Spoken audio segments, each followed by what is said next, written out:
بہت اچھی خبر شیئر کرنی ہے، اور جب اچھی خبر ہو تو ہمارا فرض ہے کہ اپنے پاکستانیوں کے ساتھ اس کو شیئر کرے. اور اچھی خبروں میں سب سے بہتر خبر ہوتی ہے جب معیشت کی اچھائی کی خبر آئے، کاروبار کی اچھائی کی خبر آئے، انویسٹمنٹ میں اچھائی کی خبر آئے. آج پاکستان کے لیے بہت اطمینان کا دن ہے. آج ایک بار پھر انٹرنیشنل کنفرمیشن ہوئی ہے کہ پاکستان کی معیشت میں بہتری آ رہی ہے. انٹرنیشنل ریٹنگ ایجنسی موڈیز نے پاکستان کی ریٹنگ بڑھا دی ہے. پاکستان کی ریٹنگز بڑھانے کا مطلب یہ ہے کہ دنیا میں پاکستان کی معیشت کے حوالے سے اطمینان پھیلے گا.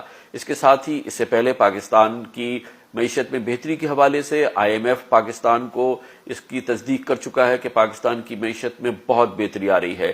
ایز آف ڈوئنگ بزنس کے حوالے سے ورلڈ بینک پاکستان سے کہہ چکا ہے، پاکستان کے حوالے سے کہہ چکا ہے کہ اس نے بہت ہی قابل قدر اضافہ کیا ہے یا بہتری آئی ہے. اسی پس منظر میں آج پاکستان اسٹاک ایکسچینج کا انڈیکس ماشاءاللہ 10 مہینے کے بعد 40,000 کی سطح کراس کر گیا. 850 کے قریب پوائنٹس میں اضافہ ہو گیا ہے اس انڈیکس میں. اور یہ ایک کاروباری وائبرنسی ہے، ایکسائٹمنٹ ہے جو آج ہم نے دیکھی ہے اور جو کہ پچھلے چند دنوں میں دیکھنے میں آئی ہے، جو اس بات کی گواہی دے رہا ہے کہ پاکستانیوں کا اپنی معیشت پہ، اپنے کاروبار پر، اپنے کام پر اعتماد بڑھ رہا ہے. اور آج جو پاکستان اسٹاک ایکسچینج میں ہم نے دیکھا وہ اس کی گواہی ہے. اسی دوران یہ خبر آئی ہے کہ پاکستان کے ایکسپورٹس میں اضافہ ہوا ہے، تقریباً 10% اضافہ ہو گیا ہے، جو یقیناً ایک اور اچھی خبر ہے.